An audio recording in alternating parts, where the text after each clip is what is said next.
आपण बघत आहात डिजिटल इंडियाचे डिजिटल न्यूज. ठाम मत मराठी न्यूज. कापडणे गावातील हिंसक कुत्र्यांची समस्या बिकट. रोज लोकांना कुत्रे घेत आहे चावा. गेल्या 2-3 महिन्यापासून कापडणे गावातील हिंसक कुत्र्यांनी आतापर्यंत 150च्या वरती लोकांना चावा घेतला असून दररोज किमान 2 ते 3 लोकांना कुत्र्यामार्फत चावा घेतला जात आहे.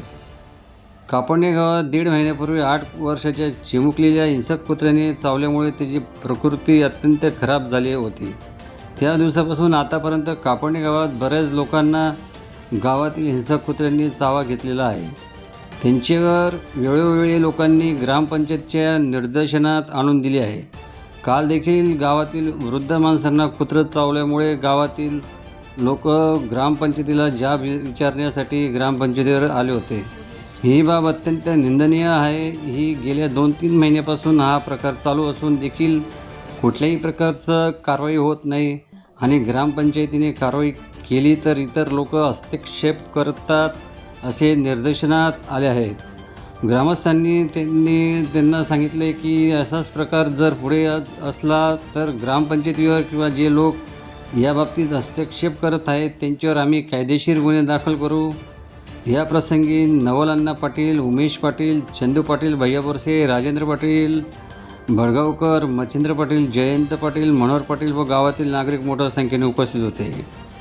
ठाम मत Marathi news bureau report Sopan Desle, Dhule. नमस्कार, मी उमेश पाटील, गाव कापडणे. आम्ही आज कापडणे ग्रामपंचायतीला ॲप्लिकेशन करायला आलो होतो. गेल्या 8-10 महिन्यामध्ये जवळपास 150च्या वर डॉग बाईट झाले. म्हणजे पिसाळलेल्या कुत्र्याचा चावा हा जवळपास 150 लोकांना घेतला आहे आणि त्यासाठी आम्ही त्यांना अर्ज केला होता की तुम्ही याच्यावर ॲक्शन घ्या. त्यांनी काही दिवसापूर्वी ॲक्शन घेतली होती, पण काही प्राणीप्रेमींनी त्याच्यावर त्यांना ऑब्जेक्शन घेतलं, जे की चुकीचं आहे. कारण शेवटी माणूस पण महत्त्वाचा आहे. माणसाने प्राण्यांमध्ये अतिक्रमण करू नये आणि प्राण्यांनी माणसामध्ये अतिक्रमण करू नये. आणि प्राण्यांनी जर केलंच अतिक्रमण तर त्याच्यावर तोडगा हा निघाला पाहिजे आणि त्यासाठी आम्ही ॲप्लिकेशन्स केले आहेत. आणि जर केसेस बघितल्या तर ह्या खूप वाईट पद्धतीच्या आहेत. अगदी लहान मुलांच्या शाळेतल्या लहान मुलींना चावा घेणं, वरिष्ठ लोकांना चावा घेणं, अशा बऱ्याच केसेस आहेत.